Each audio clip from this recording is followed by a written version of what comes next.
Roh Tuhan ada padaku, oleh sebab Ia telah mengurapi aku untuk menyampaikan kabar baik kepada orang-orang miskin, dan Ia telah mengutus aku untuk memberitakan pembebasan kepada orang-orang tawanan dan penglihatan bagi orang-orang buta, untuk membebaskan orang-orang yang tertindas, untuk memberitakan tahun rahmat Tuhan telah datang. Berdasarkan perintah Tuhan Yesus inilah, dan oleh kekuatan Roh Kudus, Walam pemberita Injil Jemaat GPM Rumah 3 telah melaksanakan pekabaran Injil holistik yang transformatif sejak tahun 1985 yang dimulai di suku Naulu di Rohua, Sepa Klasis Masohi. Dalam melaksanakan PI di Rohua terhenti pada tahun 1999 sampai 2004 karena konflik sosial yang menyebabkan jemaat Rohua keluar dari pemukiman mereka dan mendiami pemukiman sementara di Waraka. Dan atas inisiasi dan upaya Walam PI, mereka sekarang telah menempati pemukiman baru seluas 100 hektar yang dibeli dari suku Naulu di kawasan Tenes, dan di pemukiman Rohua baru inilah jemaat berkembang pesat. Pada tahun 2015 terjadi bencana nasional di Seram Utara, yakni kebakaran hutan yang menyebabkan jemaat yang telah miskin karena terisolir dan lebih terpuruk kondisi mereka, sehingga melalui pendeta Elifas Tomix Mas Paitela sebagai ketua majelis jemaat GPM Rumah 3 pada saat itu mengusulkan untuk menjadikan Sihari sebagai jemaat mitra PI yang baru, dan disetujui dalam sidang jemaat GPM Rumah 3 tahun 2016. Keputusan untuk mendirikan jemaat ini telah melewati satu pertimbangan yang sangat matang.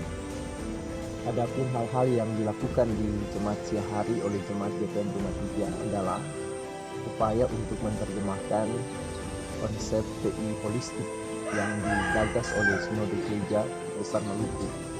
Jadi sebelum PI holistik ini dilakukan atau digagas oleh Sinode Gereja Besar Maluku, sebetulnya Jemaat GPM Rumah 3 sudah mewujud nyatakannya dalam aksi-aksi PI yang nyata. Komunitas masyarakat miskin dan terisolir yang hidupnya nomaden di kawasan pegunungan Pususu, mereka mulai tinggal berkelompok pada tahun 1965 di tempat yang diberi nama KW Hari. Pada tahun 1967, mereka kembali berpindah tempat pemukiman baru yang diberi nama Sila. Tetapi pada tahun 2008, komunitas ini direlokasi oleh pemerintah Maluku Tengah di kaki gunung Haipati dan diberi nama Sihari. Sihari artinya orang-orang yang baru melihat terang. Sihari merupakan dusun kecil dengan luas wilayah kurang lebih 15.000 hektar. Secara geografis, dusun Sihari terletak di Pulau Seram dan secara administratif berada di bawah pemerintahan Desa Maneo Rendah dalam wilayah pemerintahan Kecamatan Kobi, Seram Utara Timur, Kabupaten Maluku Tengah. Berdasarkan hasil survei dan observasi yang dilakukan Walang PI, secara ekonomi kehidupan Jemaat Sihari jauh dari kata sejahtera. Berdasarkan hasil analisis lingkungan strategis, Walang Pekabaran Injil menetapkan visi pembangunan Jemaat Sihari, yaitu menjadi jemaat yang berdoa, sejahtera dan mandiri di tahun 2035. Upaya menjadikan Sihari sebagai jemaat mitra PI Rumah 3 sekaligus sebagai basis pekabaran Injil untuk menjangkau suku terasi Masuane yang masih hidup nomaden di hutan. Dari sekarang ini Jemaat Rumah 3 sementara mengkonsentrasikan juga satu aksi pekabaran Injil yang nyata bagi suku Mausuane yang jaraknya tidak jauh dari Sihari, kurang lebih 5-6 kilo dari Jemaat Sihari menuju suku Mausuane.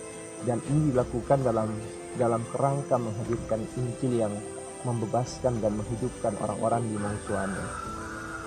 Nah, kita berharap supaya program ini menjadi program bersama. Kita tidak hanya bicara Injil dalam bentuk verbal, dalam bentuk pemberitaan secara homili, tetapi kita mau mengkaryakan Injil itu secara nyata, dan Injil itu akan menjadi kekuatan yang membebaskan dan memulihkan setiap orang. Aktivitas yang telah dilakukan PI Rumah 3 adalah kegiatan infrastruktur, kegiatan kesehatan, kegiatan pendidikan, kegiatan pemberdayaan pertanian berupa upaya membuat kebun 3-5 hektar per kepala keluarga, industri rumah tangga, hukum advokasi, kegiatan pembinaan umat. Hasil pembinaan umat dan pekabaran Injil yang mulai terlihat adalah dibaptisnya lebih dari 19 jiwa suku Masuane, dan salah satu dari mereka adalah Apolos Boiratan, salah seorang suku Masuane dari anak suku Tilupa. Diana Alamuna, aku membaptis engkau di dalam nama Bapa, Anak, dan Roh Kudus. Hanya dulu halip ya kayak rewehnya itunya mata kayak dulu ya nama halaan ang itu ang dulu hatala puno o samaan halip ya dulu hatala ko Pererehya, itu artinya kasih lupa. Dia dulu kalau usia